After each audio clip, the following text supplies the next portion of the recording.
விமானம் விழுந்து நொறுங்கிய இடத்திற்கு 10க்கும் மேற்பட்ட தீயணைப்பு வாகனங்கள் தற்பொழுது விரைந்து அந்த தீயை அணைத்திருக்கிறார்கள். பலத்த தீக்காயங்களுடன் மீட்கப்பட்டவர்கள் மருத்துவமனையில் அனுமதிக்கப்பட்டிருப்பதாகவும் சொல்லப்படுகிறது. தேசிய மற்றும் மாநில பேரிடர் மீட்புக் குழுவினர் விபத்து நிகழ்ந்த இடத்திற்கு விரைந்திருப்பதாகவும் தகவல்கள் கிடைக்கப்பட்டிருக்கின்றன. அகமதாபாத்திலிருந்து லண்டன் கேட்விக் சென்றிருக்கக்கூடிய இந்த விமானம் தொழில்நுட்ப காரணமாக மீண்டும் தரையிறங்கும் பொழுது இந்த விபத்து ஏற்பட்டு ஒரு பெரும் துயர சம்பவம் தற்பொழுது நாட்டை அதிர வைக்கும் அளவுல அரங்கேறியிருக்கிறது. குறிப்பாக இந்த விமான விபத்தை பொறுத்தவரையிலும் இந்த விமானத்தை இயக்கக்கூடிய விமான சேவை வழங்கக்கூடிய ஏர் இந்தியா நிறுவனம் ஆகட்டும் அல்லது இந்த விமான ரகமாகட்டும் போயிங் 787 வைட் ரேஞ்ச் என்று சொல்லக்கூடிய இந்த விமானமும் இந்த விமான ரகமும் இந்த விமானத்தை இயக்கக்கூடிய இந்த ஏர் இந்தியா நிறுவனமும் விமான பயணிகளிடையே மிகவும் நம்பிக்கைக்கு வாய்ந்த ஒரு விமான நிறுவனம். ஏனெனில் ஏர் இந்தியா இந்தியாவுடைய அனைத்து பகுதிகளுக்கும் தனது சேவையை விரிவுபடுத்தப்பட்ட ஒரு நிறுவனம். அதே நேரத்தில் இந்த ரக விமானம் சொல்லக்கூடிய போயிங் 787 ரக விமானம் என்பது பயணிகளை அதிக அளவில் ஏற்றி செல்லக்கூடியதாக உலகம் முழுவதும் பல்வேறு நாடுகள்ல நம்பகத்தன்மையான ஒரு பயணிகள் விமானமாக கண்டறியப்பட்ட ஒரு ரகத்தை சேர்ந்த விமானம். இந்த விமானம் விபத்துக்கு உள்ளாகி இருப்பது என்பது ஒரு பெரும் அதிர்ச்சியையும் ஒரு துயரத்தையும் ஏற்படுத்தியிருக்கிறது. விமானம் விழுந்து நொறுங்கக்கூடிய அந்த காட்சிகள் தொலைபேசிகள்ல மொபைல் போன்கள்ல பதிவு செய்யப்பட்ட அந்த காட்சிகள் வெளியாகி இருக்கிறது. அகமதாபாத் விமான நிலையத்தை ஒட்டியிருக்கக்கூடிய பகுதிகளில் குடியிருப்பு பகுதிகளில் இருக்கக்கூடிய மக்கள் அங்க இருக்கக்கூடிய குடியிருப்பகுதியிலிருந்து ஒருவர் எடுத்திருக்கக்கூடிய அந்த தொலைபேசி மொபைல் போன்ல பதிவு செய்யப்பட்ட காட்சி தான் நாம் பார்க்கக்கூடிய அந்த காட்சி. இந்த விமானம் தரையிறங்குவதற்கு முன்பாக கீழே விழுந்திருக்கிறது. 800 அடிக்கு மேலாக இருக்கக்கூடிய உயரத்தில் இருந்து விழுந்ததாகவும் தகவல் சொல்லப்படுகிறது. விமானத்தை பொறுத்தவரையிலும் அவை தரையிறங்குவதற்கு சாதகமான சூழல் வேண்டும். அதுவும் குறிப்பாக இந்த விமானம் என்பது இறங்கக்கூடிய தேவையே ஒரு அவசரத்தின் அடிப்படையில் தான் அந்த விமானம் இறக்கப்படுவதாக சொல்லப்பட்டது. அதாவது எமர்ஜென்சி என்ன சொல்லக்கூடிய ஒரு மிக அவசரத்துக்கான காரணங்களில் இந்த விமானம் தரையிறக்கப்படுவதற்கான அனுமதி கொடுக்கப்பட்டதாக சொல்லப்படுகிறது. அப்படி இருக்கக்கூடிய பட்சத்துல இந்த விமானம் தரையிறங்குவதற்கு முன்பாகவே அதனுடைய தொழில்நுட்ப கோளாறு இன்னும் பெரிதாக இருந்ததா என்பது குறித்தான ஆய்வுகளும் விசாரணைகளும் மேற்கொள்ளப்பட்டு வருவதாகவும் சொல்லப்பட்டிருக்கிறது.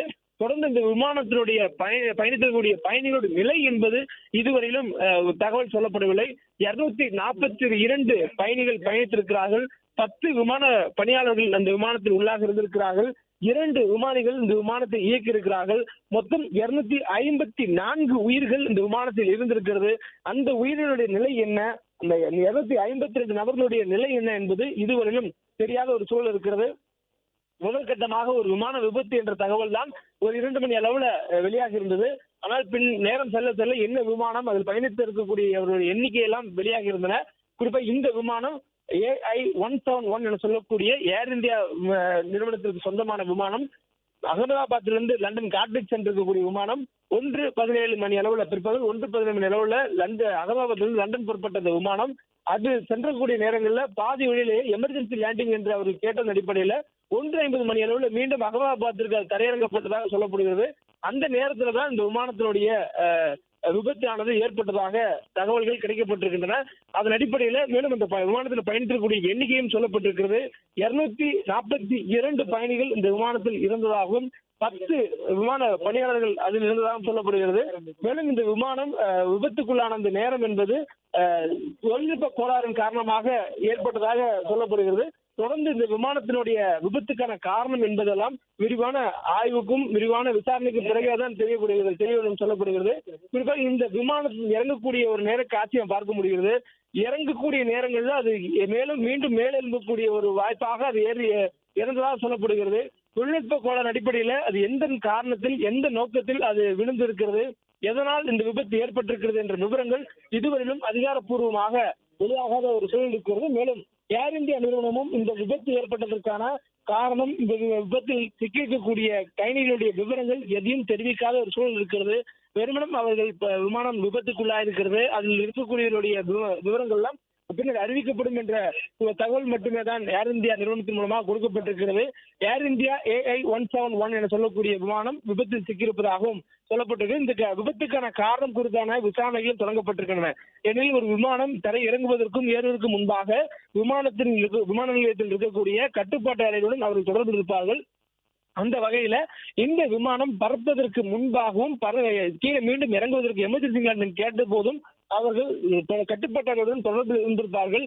அப்போது அவர்கள் பேசியது என்ன, குறிப்பாக விமானத்தை இயக்கிய விமானி என்ன சொன்னார், அவர் கட்டுப்பாட்டறையிடம் என்ன தொடர்பு கொண்டிருக்கிறார் என்ற விவரங்கள் எல்லாம் விசாரணையில் எடுத்துக் கொள்ளப்படும்.